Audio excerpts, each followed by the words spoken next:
I would have to run like hell away from that stereotype of the four-camera sitcom farce, mindless drivel. Three's Company, the same sitcom that made America laugh, was hiding footage so explosive, network executives locked it away forever. Behind the canned laughter and innocent pratfalls, stars were destroyed, episodes were banned, and entire scenes vanished without explanation. For decades, television insiders whispered about the forbidden material that nearly ended careers and sparked industry cover-ups. What really happened behind those Santa Monica apartment doors? And why did networks fight so hard to keep it hidden? Join us as we uncover the forbidden scenes from Three's Company that no one was supposed to talk about. John Ritter's wardrobe malfunction. The day started like any other taping of Three's Company. John Ritter, always ready to throw himself into another wild stunt, was setting up for one of his trademark pratfalls. This time, the gag involved the living room couch, a piece of furniture he had flipped over, rolled across, and crashed into countless times before. But on this take, things went terribly wrong. Ritter's shorts snagged on the fabric as he fell, and in front of a live studio audience and rolling cameras, they slipped far lower than anyone expected. Suddenly, the clean family sitcom had captured something that could never air on national television. The director's voice cut through the chaos. Cut! Crew members rushed to block the cameras. Stagehands scrambled across the floor, making sure nothing more could be recorded. Assistants were ordered to collect every Polaroid camera in the building, just in case someone had snapped a souvenir. The exposed footage was sealed and carried straight to ABC executives. Their decision was swift. The entire scene would be reshot, and the original take locked away where no one outside the network could ever see it. That single wardrobe disaster became legendary behind closed doors. But those who worked on the show knew it wasn't an isolated moment. Ritter's genius for physical comedy always danced on the edge of disaster. His pratfalls, flips, and quick improvisations were hilarious, but they also produced plenty of material that never made it past the censors. Sometimes his clothes just couldn't keep up with his energy. Other times, a split-second line or reaction bordered on indecent. For every polished scene fans remember, some outtakes network executives quietly buried. The forbidden bloopers didn't stop with Ritter. Suzanne Summers, who played Chrissy Snow, sometimes went off script in ways that shocked even the crew. In one moment that insiders still talk about, she fumbled a line and replaced it with a joke so suggestive that the entire set went silent. Joyce DeWitt, usually the level-headed Janet, had her own streak of forbidden moments. When she blew a line or missed her mark, she didn't hold back. Streams of profanity spilt out, forcing a reshoot while everyone tried to hold in their laughter. And then came Don Knotts. When he joined as Mr. Furley, his improvisations added another layer of unpredictability. Known for his quick wit, Knotts occasionally went off script with lines that horrified the Standards and Practices team.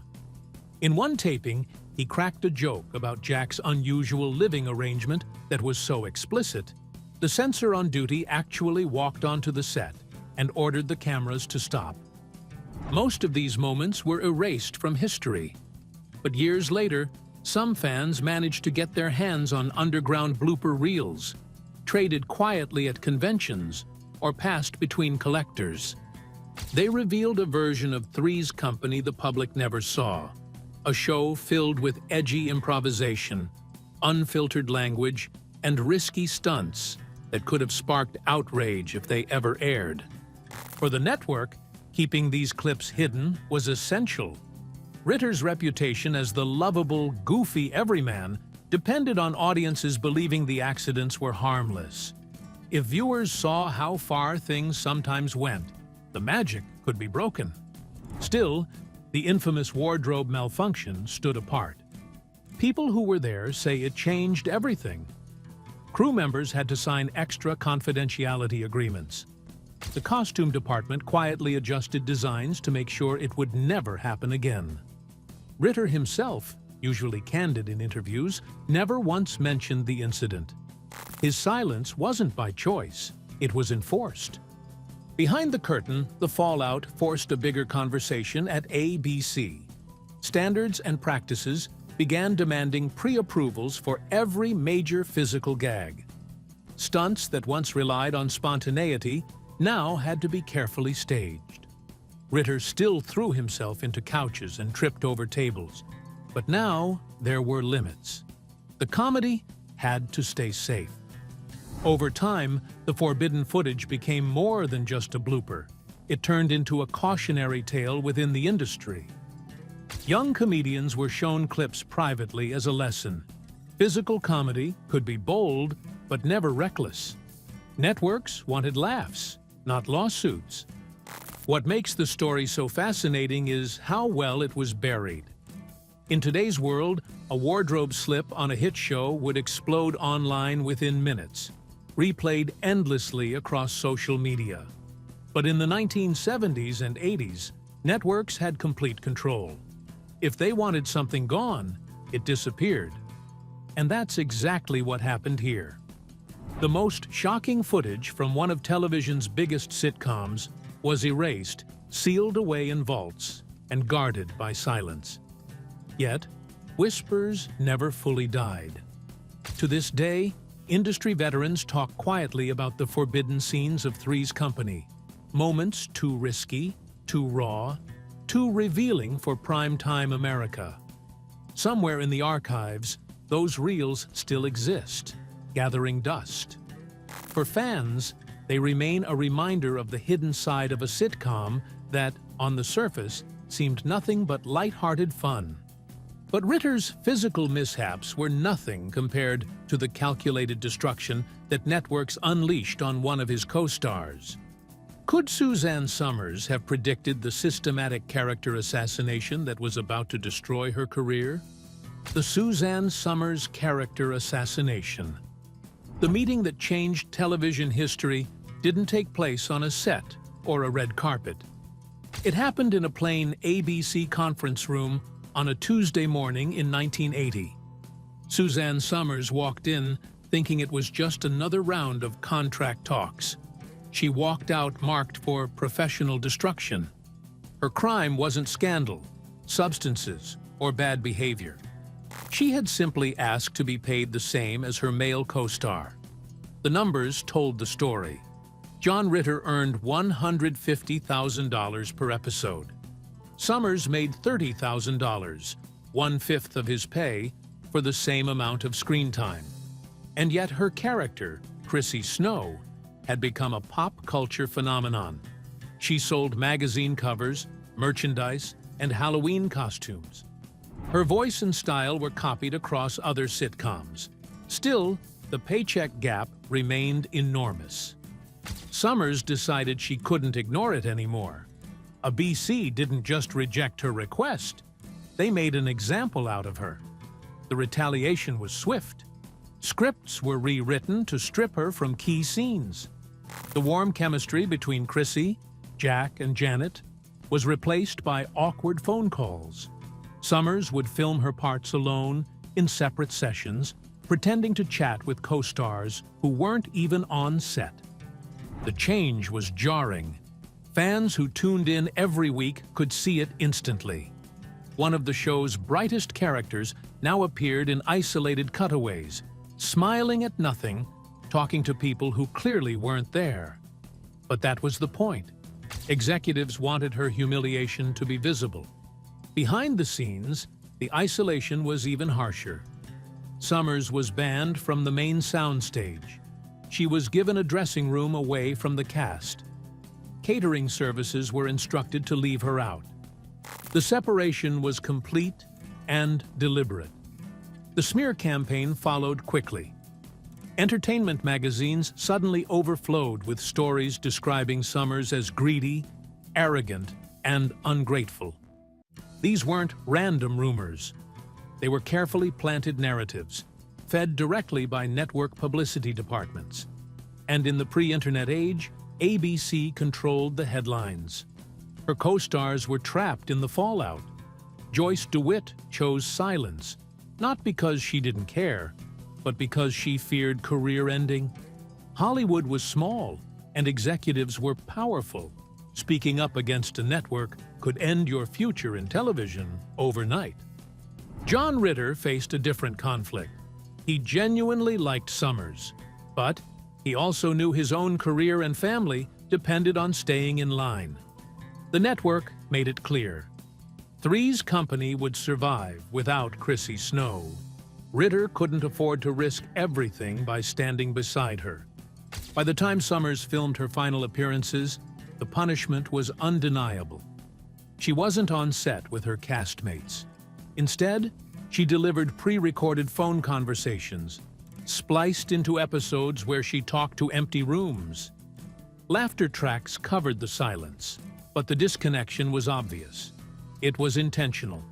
Executives wanted viewers to feel that something was off. Industry insiders say those isolated clips were later shown privately to rising actresses as warnings. They weren't lessons in acting.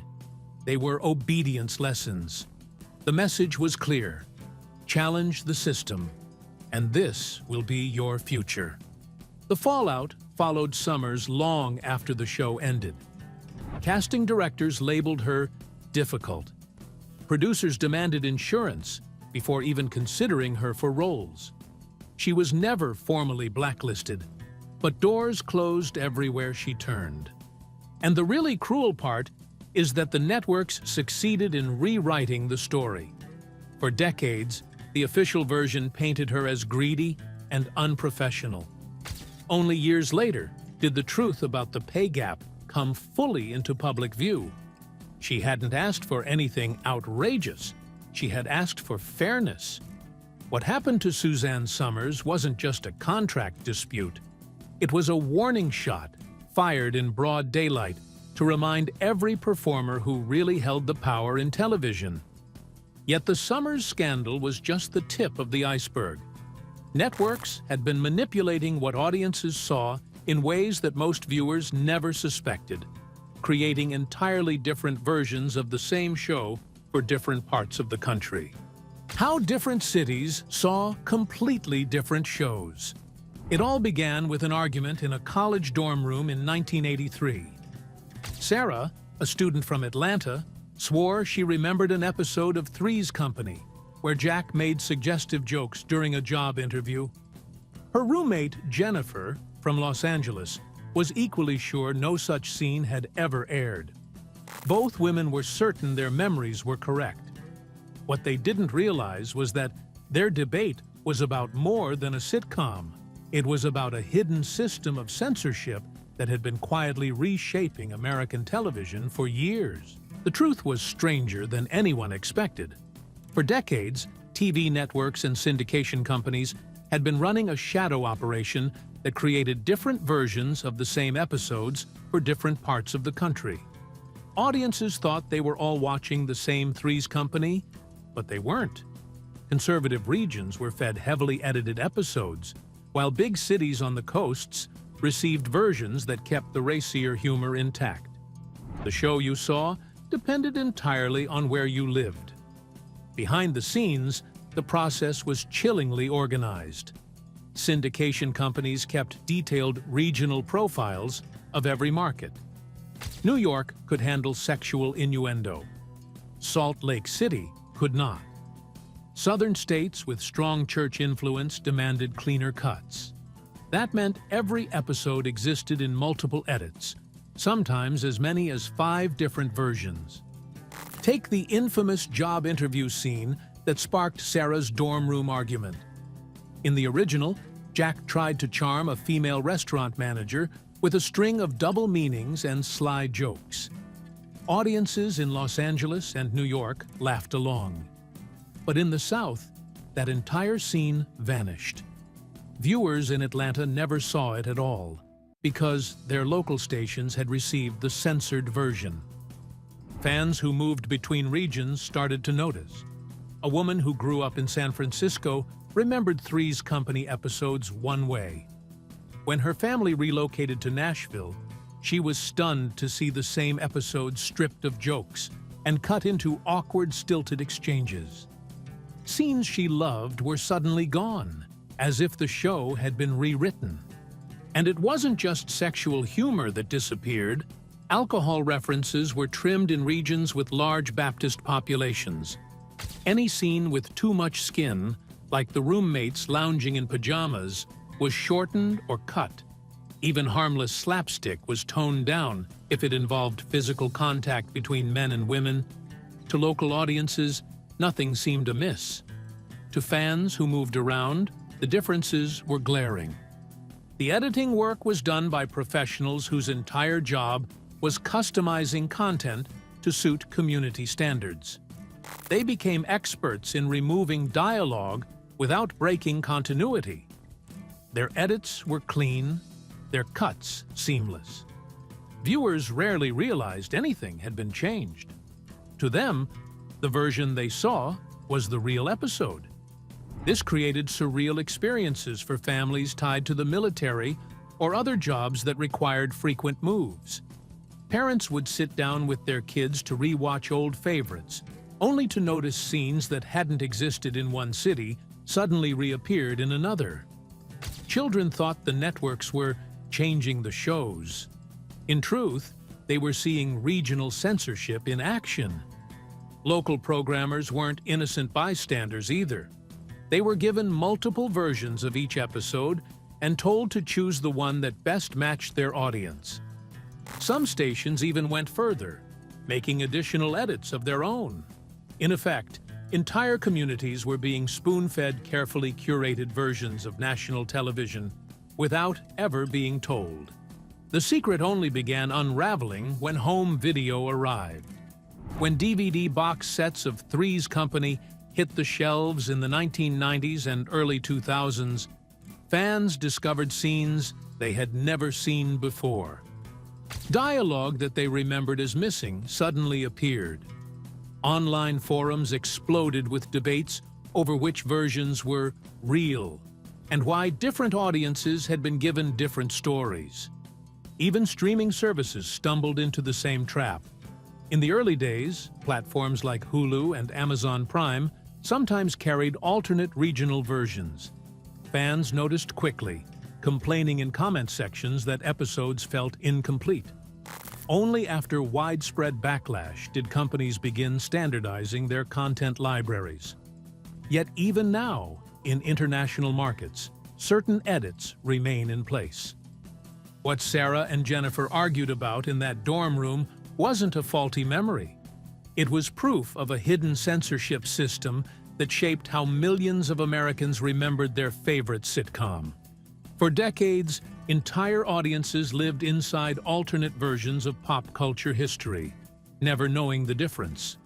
But the regional censorship was just the beginning.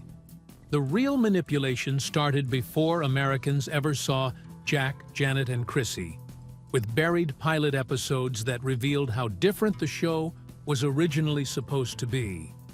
Buried pilots and censored origins.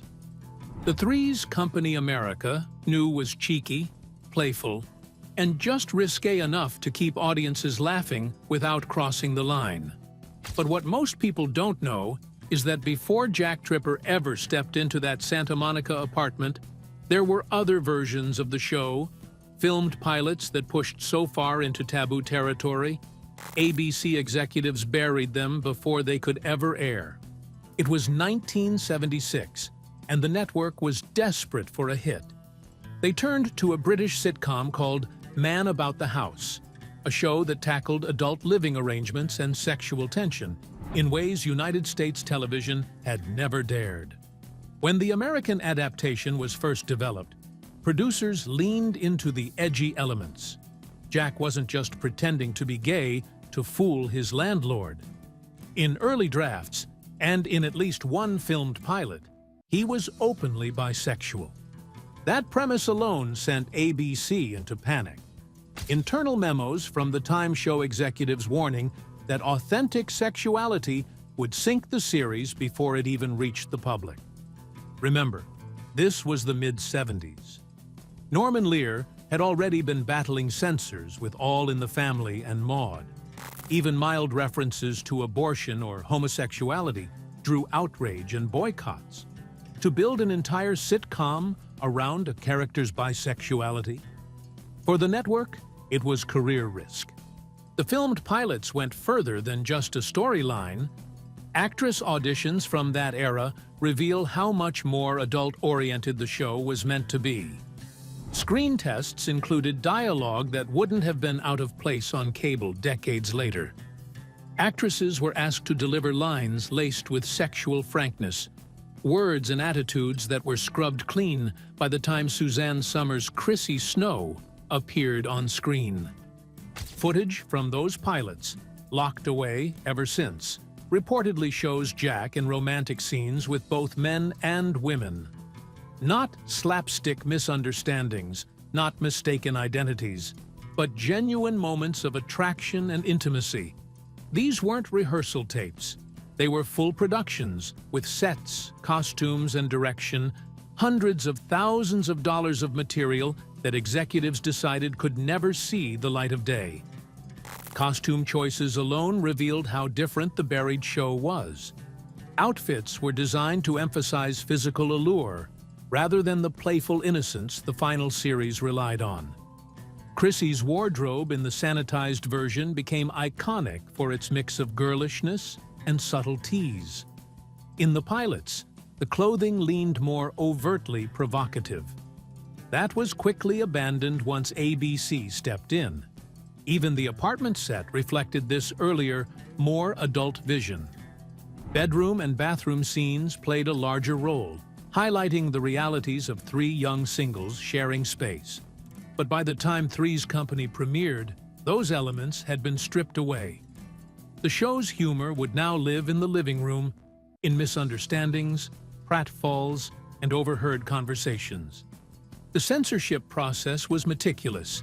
Scripts were revised line by line. Jokes that acknowledged real sexual attraction were rewritten into farcical innuendos. Romantic setups became misunderstandings. In place of honesty, there was comedy born from deception. Jack pretending to be gay rather than being bisexual, Chrissy playing naive rather than being openly flirtatious, and Janet acting sensible rather than sexually independent. Casting became another layer of control. Performers whose screen tests leaned too sultry were cut from consideration. Executives wanted actors who could suggest sexuality, but never tip fully into it. People who could give audiences the thrill of possibility without breaking the illusion of innocence. In the end, ABC made its choice. Authenticity was sacrificed for marketability. The executives knew Middle America's living rooms weren't ready for alternative sexualities or frank discussions of adult cohabitation. The compromise gave birth to the Three's Company the world came to love. Outrageous, playful, and full of wings, but always stopping short of reality. The buried pilots weren't the only content that lived in legend rather than reality. Fans created their own mythology about episodes that never existed, building elaborate stories around forbidden scenes that were too scandalous to film. Urban legends and episodes that never existed but should have. They say every great sitcom hides secrets. For Three's Company, the legend that refused to die was an episode so risque, so explosive, that ABC supposedly filmed it, screened it for executives, and then destroyed every copy before the public ever had a chance to see it. Fans whispered about it for decades. They called it the bedroom episode. In the story, Jack was discovered in bed with both Janet and Chrissy, caught in a scene that went too far for network television. For years, people swore this forbidden episode existed, tucked away in dusty network vaults. But here's the twist. It never happened. There was no destroyed reel, no burned film cans. Yet, the legend of that episode says more about the show than any single script ever could. Three's Company lived in a constant tug-of-war with censors, and fans knew it. The show hinted at adult situations, but could never show them. That gap between what audiences imagined and what was allowed created fertile ground for myths. The rumor of the bedroom scene grew out of a very real episode. In it, Jack hides in the girl's bedroom to avoid being caught by Mrs. Roper during one of his inappropriate late-night visits. It was played for laughs, full of misunderstandings and slapstick. But over time, retellings from fans twisted that innocent plot into something scandalous. Each telling stretched the boundaries further, until people swore they remembered seeing Jack tangled in the sheets with both roommates. And that's how urban legends are born. Other so-called banned episodes followed. Fans spoke of the shower scene, where a plumbing disaster supposedly forced all three roommates into the bathroom at once. Another myth, the morning after, described the trio waking up after a party that spiraled out of control. None of these stories was true. No scripts, no footage, no records exist. But fans described these phantom episodes in such detail, you'd think they were sitting in the audience on taping night. The internet gave these myths new life. On early forums and fan boards, people swapped memories of episodes that had never aired. Some insisted they'd seen them live. Others described full scenes, down to the punchlines. The discussions became so detailed that newcomers often believed they were reading about lost episodes instead of collective fan fiction. Part of what fueled these rumors was real confusion around regional censorship. Back in the late 70s and early 80s, not every market saw the same thing. Some episodes were edited differently in syndication. A line or a gag cut in one city might appear in another. Fans who noticed these discrepancies started believing there were hidden or banned versions floating around. And then, there were the actors themselves. In interviews, John Ritter or Suzanne Summers would casually mention scenes that had been cut, or moments that never made it past rehearsal. Without context, those comments added fuel to the fire. Were they talking about real footage? Hypotheticals? The line blurred, and the audience filled in the blanks. Bootleg culture also played its part. In the VHS trading scene of the 80s and 90s, fans began circulating banned episode compilations. Most were cleverly edited tapes, scenes stitched together from different episodes, dialogue spliced to sound more suggestive, or foreign broadcasts with looser edits. For a while, these fakes passed as proof that the legends were real. The result was a fandom within the fandom, a whole subculture dedicated not just to watching Three's Company, but to hunting its secrets. Forums, conventions, and trading circles revolved around finding lost material. Some insisted network executives had ordered episodes destroyed. Others were convinced the reels were locked in storage, waiting to be leaked. And when debunkers stepped in with evidence, production notes, full episode lists, confirmation from cast and crew, the believers doubled down. For them, the lack of proof wasn't proof of absence. It was a sign of a deeper cover-up. The myth had become more powerful than reality itself. When DVDs and later streaming promised complete series releases, fans thought the day had finally come. If these forbidden episodes existed, surely they'd surface as special features.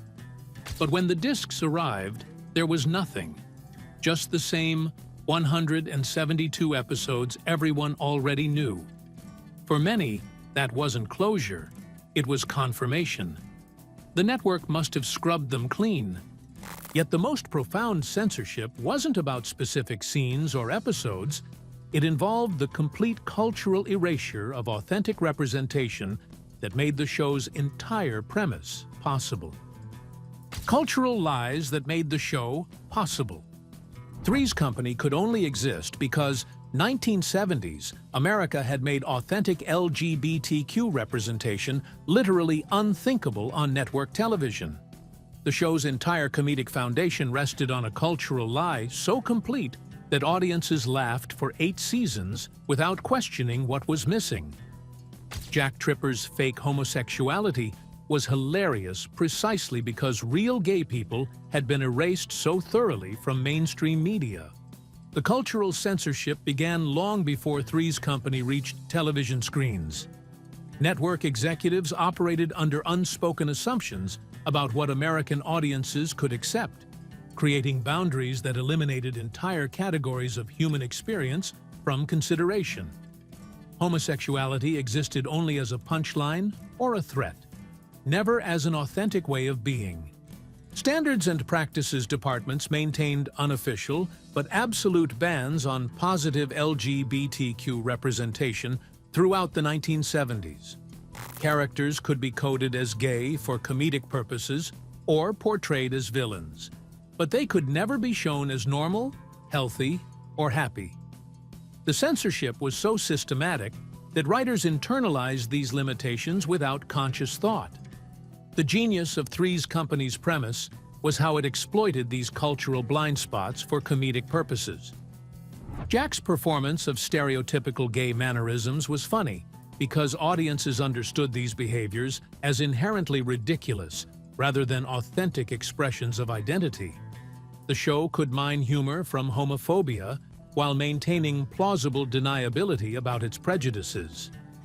Religious and conservative groups who might have protested authentic gay representation found Jack's fake homosexuality acceptable because it reinforced, rather than challenged, their assumptions. His obvious discomfort with the role and clear heterosexual desires reassured viewers that traditional values remained intact. The deception protected everyone's comfort zones. The cultural erasure extended beyond sexuality to encompass broader questions about alternative living arrangements and non-traditional relationships. Three's Company could present unmarried adults living together only by making their relationships obviously platonic and temporary. Any suggestion of authentic emotional or sexual connections would have triggered massive backlash. Network demographics research from this period reveals the systematic exclusion of LGBTQ viewers from target audience calculations.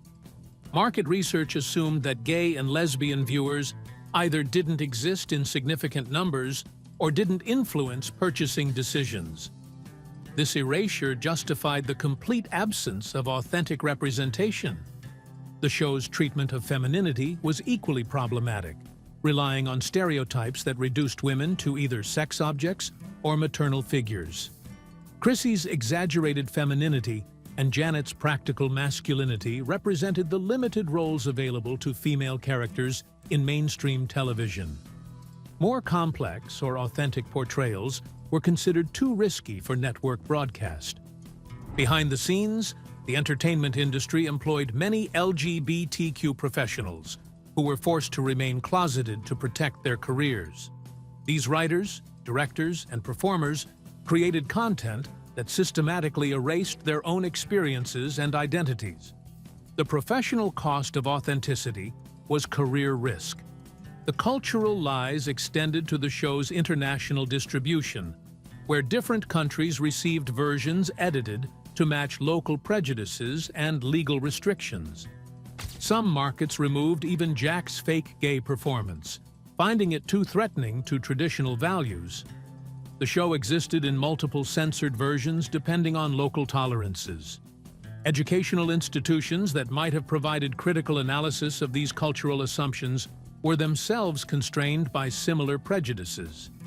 Media studies programs avoided examining LGBTQ representation because acknowledging its absence would require explaining why it was missing.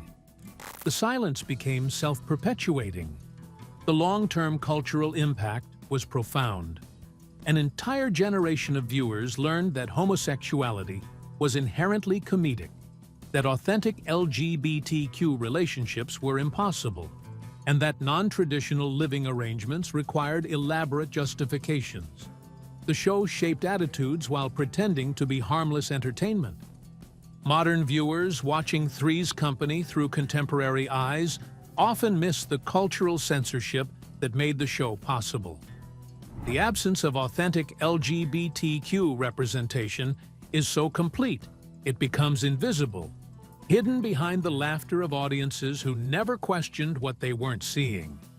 The streaming era has created opportunities to examine this cultural censorship more directly. Comment sections and social media discussions reveal how younger viewers recognize the prejudices that older audiences internalized without conscious thought.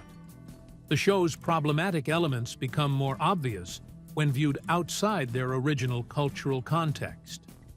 The forbidden truth of Three's Company isn't hidden in network vaults or buried in executive decisions.